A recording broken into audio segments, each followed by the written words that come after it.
from the lieutenant, No other reports. or from any of the committee members? Guier? I would like us to schedule a meeting for the Public Safety Committee to meet, and I don't know if that's what you, Lieutenant Maskey and Councilmember Holsey. We did get a letter from a citizen that had a concern, and I think we haven't met in a while, so it wouldn't be a bad idea just to schedule a meeting. Just give me the date and time and I'll be there.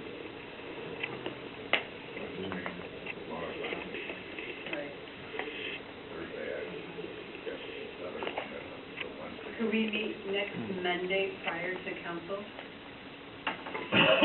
Say 5 o'clock? 5:30? 5:30? Okay, 5:30 next Monday? Thank you.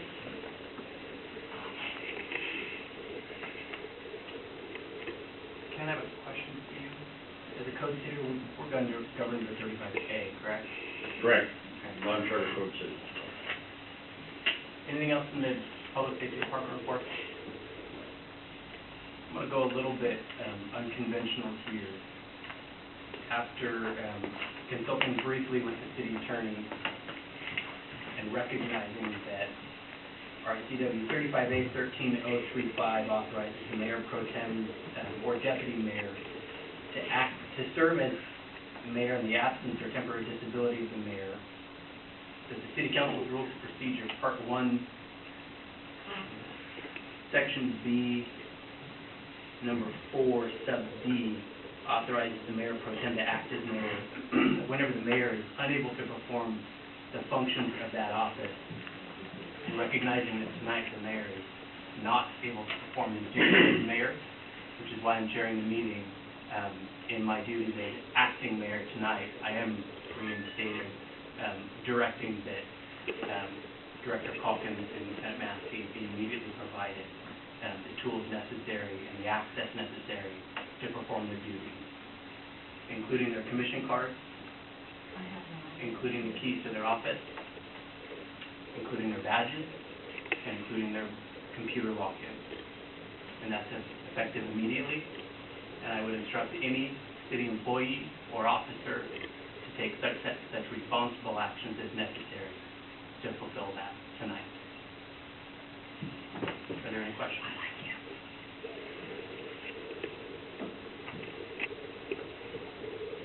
We'll move on. Public Works Community Development. Before you do, Lieutenant, if you can, is there anything that you can do tonight to fulfill that order?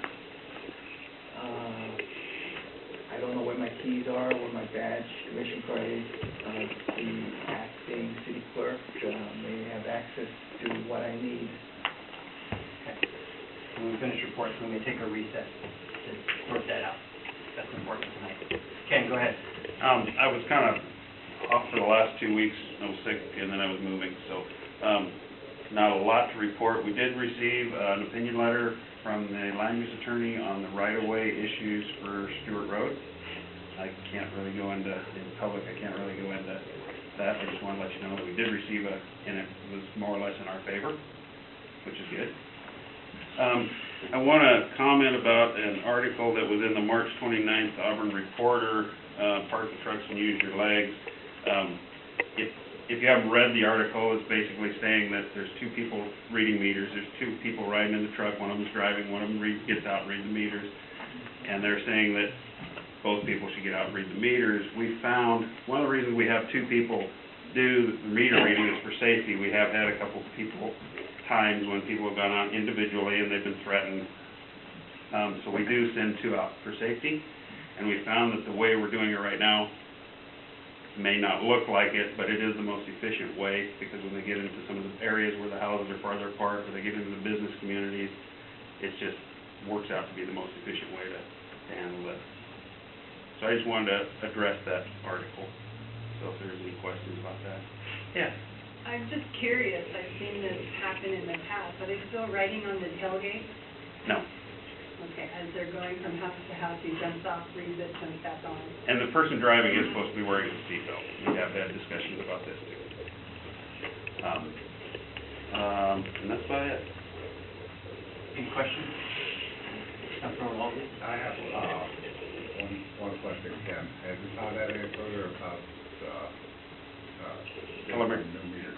Yeah, we're meeting with one other company next week. So far, the bids that have come in have been a little higher than we were expecting. We are thinking, and I'm gonna talk to Public Works Committee about this, but we are contemplating going to, instead of a base read, just go to a drive-by read, like what Algona's doing now, where you have to have one person in the vehicle, they drive by it, read the meter. It's gonna be probably the most efficient way for us to do it right now. Okay, thank you. Further questions? Anything to report from the chair? Again, his chair. His chair. Gary's Gary's the chair. Anything from the chair? No.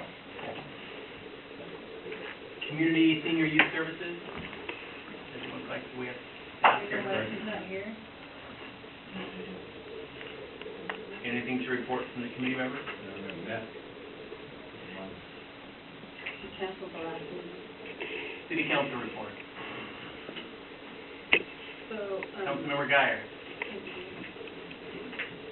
I saw your hand. I did, I was like, "Sorry." Uh-huh.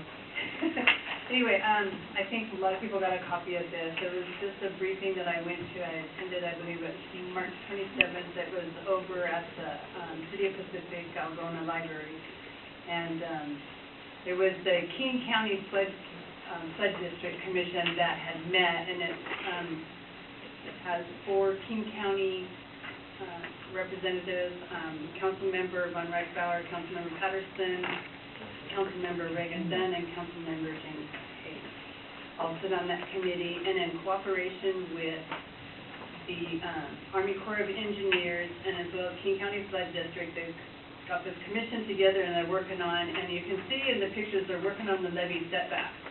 And they talked about what brought this all to light, of course, is the flood that took place in White River Estates in January of 2009. And looking at how we can resolve that, because the biggest problem that we have, anybody that lives in White River knows this, but probably a lot of people here in Pacific know that the river has lost about 30% capacity, and it's going to continue losing capacity as the runoff comes down from Mud Mountain and the sediment settles there at the White River.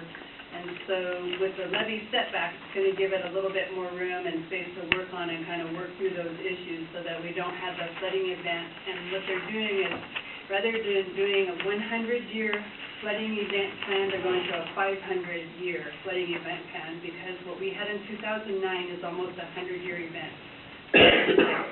And so they're going beyond that to, because what happens if we don't get these setbacks, if we have another event like what we had, and if the capacity of the river continues the way that it is, it's going to go out beyond Ellington for the flooding that takes place out of White River.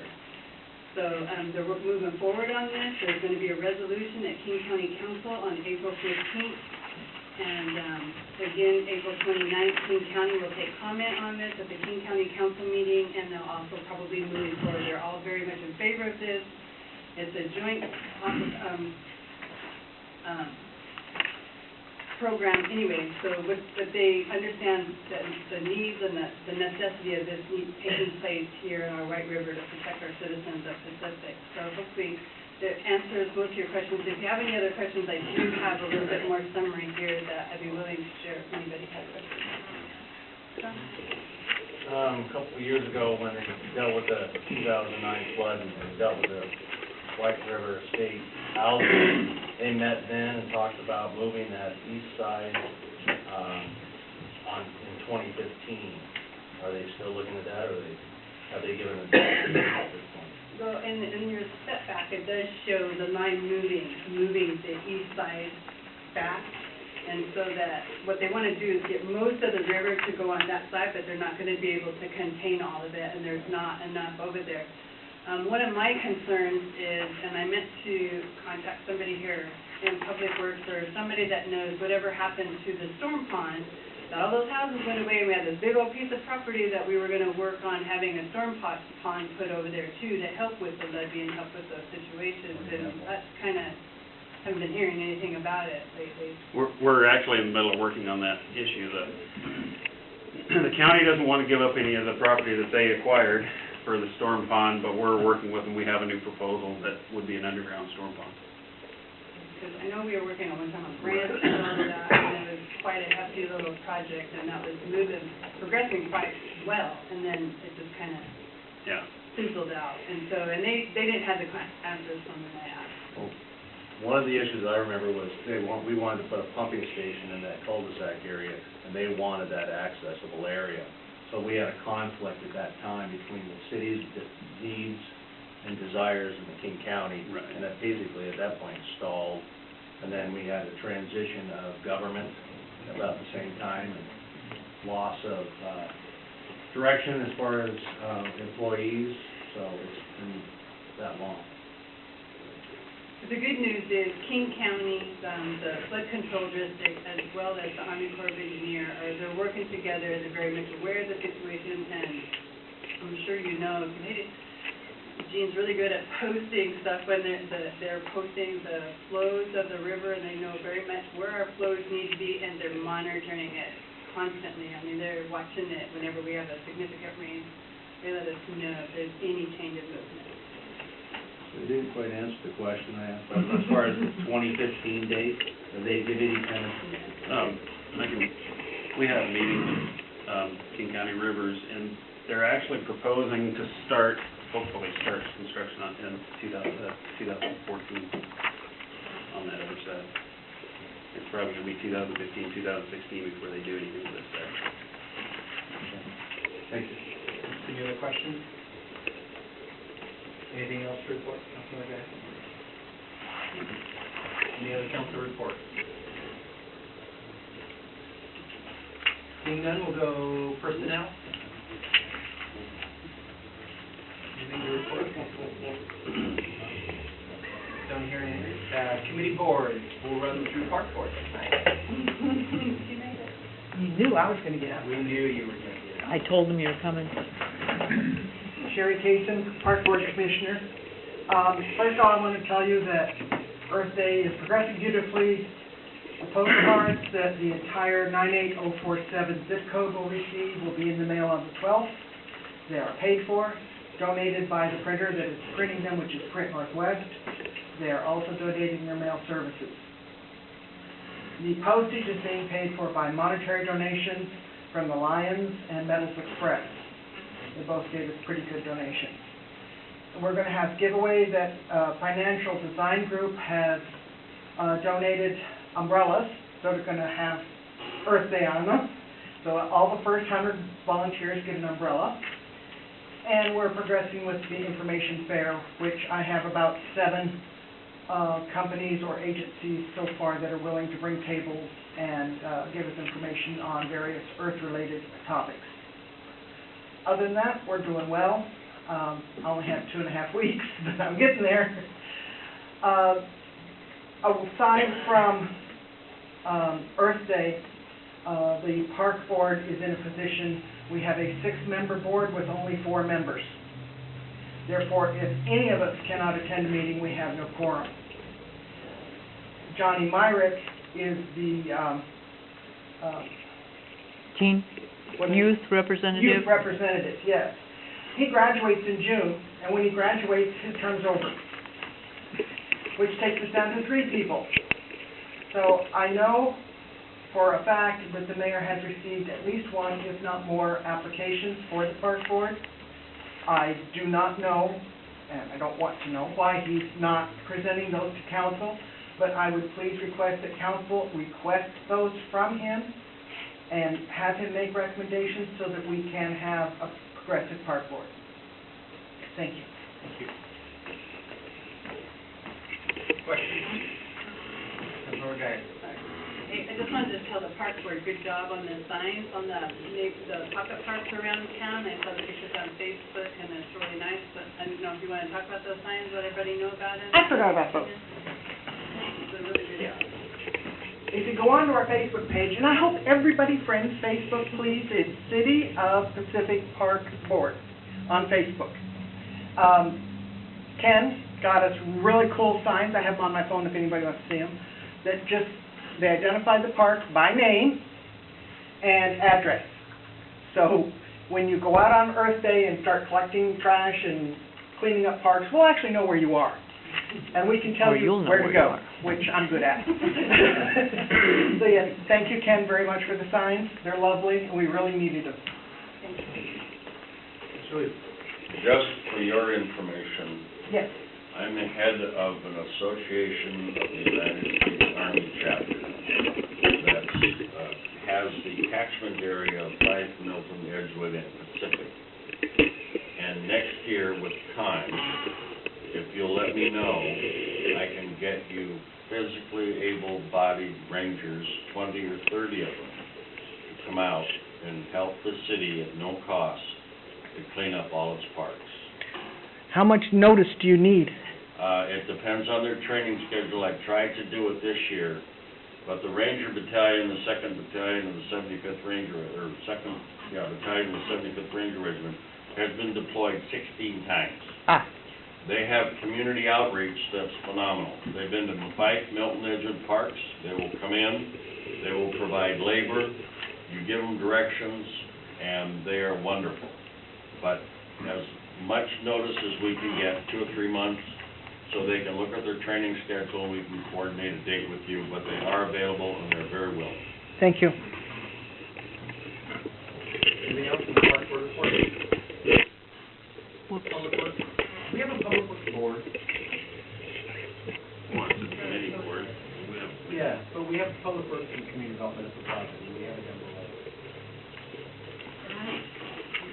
Without objection from the council, I'll ask that that part be stricken from future agendas. I don't know, we never really, Is there objection from council for that? civil service.